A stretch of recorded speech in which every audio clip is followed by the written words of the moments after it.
Bye bye, cher du 2.0. Bonsoir à toutes et à tous, mes chers amis. La paix à toutes et à tous, je vous envoie. On va réécouter Laurent Oberton pour répondre à un commentaire qu'il y a eu sous ma dernière vidéo. Laurent Oberton sur le 2.0 vidéo.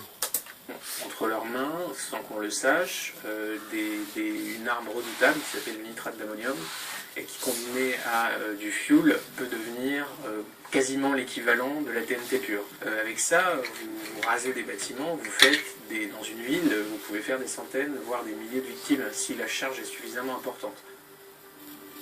Plus d'État. La France s'est effondrée en 3 jours, livrée aux assassins qui tiennent les rues, aux chiens de guerre qui terrorisent les campagnes. Partout, le pillage, la folie, la survie. Partout, le silence des réseaux détruits.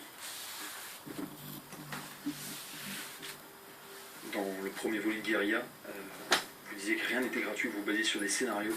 Dans le second volet, est-ce que vous vous êtes basé sur des prévisions des renseignements généraux une nouvelle fois? Alors je travaille encore une fois dans le second volet de Guérilla, donc sur les prévisions du renseignement, de l'état-major, mes contacts au sein de la police, de l'armée, etc. Je bénéficie d'un certain nombre d'informations assez privilégiées, donc c'est uniquement sur elles que je m'appuie pour élaborer le scénario de ce livre, c'est-à-dire la société après la chute, après les 3 jours qui mènent à son effondrement. Qu'est-ce qui se passe ensuite? C'est-à-dire une fois qu'il n'y a plus d'État, plus d'électricité, que les citoyens sont livrés eux-mêmes, qu'il n'y a plus de force de l'ordre, il n'y a plus de police et d'armée, qu'est-ce qui se passe? Donc il y a aussi l'étude des guerres civiles, il y a vraiment pas mal d'informations qui sont glissées dans le livre, évidemment. Alors, bonsoir mes amis, je vais répondre à toi, à ton commentaire qui me dit, oui, donne-moi les indices qui peuvent contredire M. Laurent Oberton. Eh bien, oui, en effet, il a la chance d'avoir des renseignements, des services de renseignement, dit-il, paraît-il. Est-ce que c'est vrai?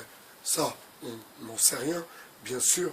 Deuxièmement, il y a le côté judiciaire, le côté que lui, il ignore totalement, et je vais vous expliquer, mes chers amis. Alors, il fut un temps où, en effet, à l'époque de la Bosnie, avec les Albanais, qui ramenaient des armes via la Belgique, etc., etc. Mais, mes amis, depuis le 11 septembre, tout a changé. Est-ce que vous pensez qu'il y aurait des lance-missiles, des RPG, des Kalachnikov rangés par milliers dans des caves et que les services de renseignement ne le seraient pas?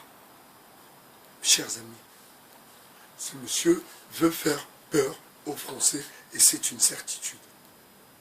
Ma deuxième explication est la suivante. Vous savez, quand quelqu'un se fait attraper avec une arme de poing létale, qui tue, eh bien, il peut se retrouver en prison. Ensuite, on remonte tous ses contacts et on peut lui coller une association de malfaiteurs aussi en vue d'une entreprise terroriste, par exemple. Même s'il n'y a pas d'histoire de terrorisme, mais juste histoire de faire perdurer l'enquête et de faire prolonger le mandat de dépôt. Donc, est-ce que vous pensez que si les caves de France seraient remplies de mitraillettes, de lance-roquettes, de grenades défensives, est-ce que vous pensez que le service de renseignement ne le serait pas? Soyons sérieux. Même dans les quartiers, interquartiers, certains se balancent entre eux. Même des gens qui ne sont pas dans le milieu balancent d'autres gens qui eux-mêmes ne sont pas dans le milieu. C'est-à-dire des gens qui disent « Oui, je pense qu'il est radical parce qu'il a laissé pousser sa barbe, parce qu'il fait ramadan, etc. etc. » Les dernières querelles du moment. Donc, voilà pourquoi je vous dis que M. Oberton est plein de science-fiction, c'est une bonne chose, mais il faut être sérieux un peu et arrêter de croire que la France est un bidon et que nous sommes assis sur une poudrière, ce qui est totalement faux. La preuve, la France se développe bien, les start-up se développent bien, l'entrepreneuriat se passe pas trop mal, donc je ne comprends pas du tout pourquoi cet agent qui frise la droite veut faire peur aux Français. Tout ça pour faire voter la prochaine, celle qui se présentera comme future président, Madame Marion Maréchal Hoc. Hoc, n'oubliez pas, son père était un agent israélien. D'accord? Donc c'est pas Marion Maréchal Le Pen. Non, c'est Marion Maréchal Hoc. Et c'est pas Marion Maréchal non plus. C'est Marion Hoc. Ok? Donc, voilà pour monsieur Oberton. Donc, il ne connaît pas le système de l'intérieur. Moi, je le connais de l'intérieur. Je sais comment ça fonctionne. Surtout avec les armes. Il ne rigole pas. Surtout en France. Encore plus en France.